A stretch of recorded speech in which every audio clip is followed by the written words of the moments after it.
បុរសម្នាក់ប្តឹងខ្លួនឯងទាមទារសំណងជំងឺចិត្តចំនួន$5 លានសហរដ្ឋអាមេរិក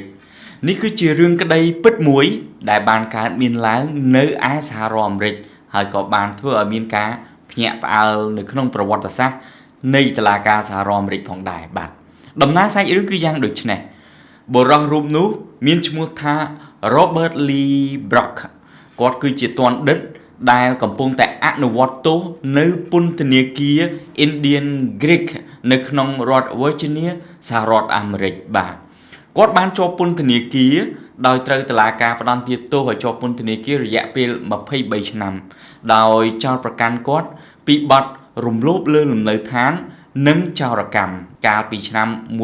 1993នៅពេលដែលកំពុងអនុវត្តទោសបាន2ឆ្នាំពោលគឺនៅឆ្នាំ1995លោក Brock បានគិតឃើញវិធីមួយនោះគឺការសរសេរពាក្យបណ្ដឹងប្តឹងខ្លួនឯងទាមទារសំណងជំងឺចិត្តចំនួន$5 លានសហរដ្ឋអាមេរិកហើយបានដាក់ទៅកាន់តុលាការនៅក្នុងតំបន់មួយក្នុងរដ្ឋ Virginia នៅក្នុងពាក្យបណ្ដឹងរាប់ប្រវេណីលោក Brock បានសរសេររៀបរាប់អំពីមូលហេតុនានាដែលជំរុញឲ្យរូបលោកសម្រាប់ចិត្តដាក់ពាក្យប្តឹងខ្លួនឯងទាមទារសំណងជំងឺចិត្តចំនួន$5 លាននេះដែលក្នុងនោះលោកបានលើកឡើងនៅកត្តាសំខាន់នោះគឺលោកថាការបណ្តែតបណ្តោយឲ្យខ្លួនឯងនឹងផឹកស្រាស្រវឹងបាទដូច្នេះការស្រវឹងស្រានេះធ្វើឲ្យរូបលោក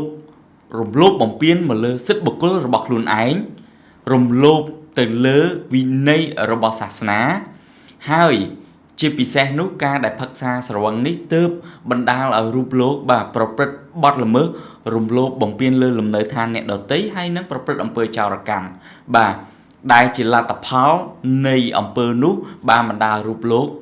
ជាប់ពន្ធនាគារដោយបាត់បង់សេរីភាពហើយរងផលប៉ះពាល់ផ្លូវចិត្តហេតុដូច្នេះហើយលោកសម្រេចចិត្ត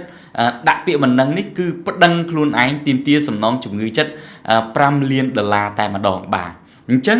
ចំណុចនេះលោកតាំងខ្លួនជាដើមបណ្ដឹងរដ្ឋប្រវេណីនៅក្នុងការប្តឹងឯចំណែកចុងចម្លើយនោះគឺរូបលោកខ្លួនឯងដូច្នេះហើយលោកបានបញ្ជាក់នៅក្នុងនាមជាចុងចម្លើយវិញម្ដងថាលោកទទួលយកការចោទប្រកាន់នេះហើយយល់ព្រមសងចំនួន$5 លាននេះក៏ប៉ុន្តែលោកបានលើកឡើងថាដោយសារតែបច្ចុប្បន្នលោកគឺជាទណ្ឌិតកំពុងអនុវត្តទោសនៅក្នុងពន្ធនាគារដូច្នេះលោកគ្មានប្រាក់ទេបាទហើយលោកបានបញ្ជាក់ថាបាទដោយសារតែកត្តាលោកជាទណ្ឌិតនេះហើយបាទលោកស្នើឲ្យរដ្ឋបាទរដ្ឋ Virginia ហ្នឹងបាទចេញប្រាក់សងថ្លៃជំងឺចិត្តហ្នឹងជំនួសរូបលោកសិនដោយលោកបានលើកឡើងថាបាទលោកគឺជាទណ្ឌិតស្ថិតក្រោមការគ្រប់គ្រងរបស់រដ្ឋដូច្នេះរដ្ឋមានកាតព្វកិច្ចគឺថាគ្រប់គ្រងមើលការខុសត្រូវលើរូបលោកដូច្នេះរដ្ឋត្រូវតែចេញប្រាក់សងជំនួសរូបលោកបាទអញ្ចឹងចំណុចនេះបងប្អូនគិតយ៉ាងម៉េចដែរថាតើលោក Brock គាត់ឆ្លាតគាត់មានល្បិចឬក៏គាត់យ៉ាងម៉េចវិញបាទ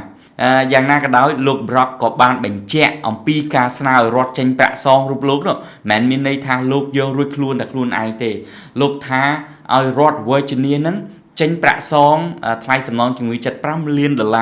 ជំនួសរូបលោកសិនទៅបាទនៅពេលដែលលោកអនុវត្តទោសចប់រួចរាល់លោកមានសេរីភាពវិញលោកនឹងខិតខំរកប្រាក់ដើម្បី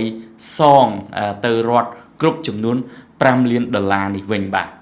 ដោយឡែកចៅក្រមដែលទទួលបន្ទុកសំណុំរឿងរបស់លោក Brock ឯនេះវិញគឺលោកស្រីចៅក្រម Rebecca Big Smith លោកស្រីបានចេញនៅសេចក្តីសម្រេចដោយច្រានចោលពាក្យបណ្ដឹងរបស់លោក Brock នៅក្នុងសេចក្តីបញ្ជាក់នៃសេចក្តីសម្រេចនោះលោកស្រីចៅក្រមបានលើកឡើងថាបាទនៅក្នុងសំណុំរឿងមួយបាទយើងមិនអាចដើរតួជាដើមបណ្ដឹងរដ្ឋប្រវេណីហើយយើងដើរតួជាចុងចម្លើយបាននោះទេបាទតែយ៉ាងណាក៏ដោយលោកស្រីក៏បានបញ្ជាក់នៅការកត់សម្គាល់ថាលោក Brock បានប្រើប្រាស់វិធីសាស្ត្រថ្មី